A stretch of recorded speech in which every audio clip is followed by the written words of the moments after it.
माझं नाव शर्वरी मनोज घोलप आहे. मी ठाणा येथे राहते आणि मी BMCमध्ये कार्यरत आहे अधिकारी पदावर. आणि दररोजच्या धकाधकीत येताना ट्रेनमध्ये माझ्या गुडघ्याला दुखापत झालेली आणि त्या दुखापतीकडे मी ॲक्च्युली दुर्लक्ष केलं आणि 8-10 दिवस असंच कार्यरत राहिले. पण ते इतकं वाढलं की मला एक दिवस हॉस्पिटलला ॲडमिट व्हावं लागलं आणि तिथे 1-1.5 महिना ट्रीटमेंट केल्यानंतर हॉस्पिटलची माझ्या पायात काही सुधारणा दिसली नाही आणि मला गुडघ्याचं ऑपरेशन करण्याचं सजेशन देण्यात आलं किंवा इंजेक्शन घेण्यात सांगण्यात आलं.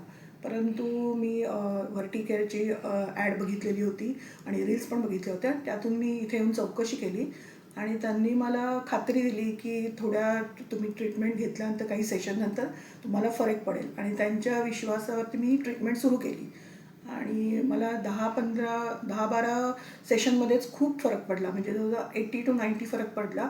माझ्या गुडघ्याची मूवमेंट एकदम थांबलेली, म्हणजे मला बसण्याशिवाय पर्याय नव्हता.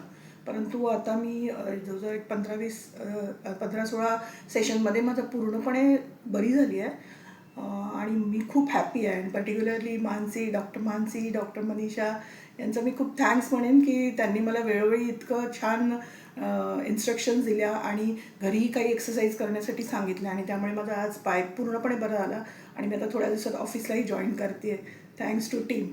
Thank you very much.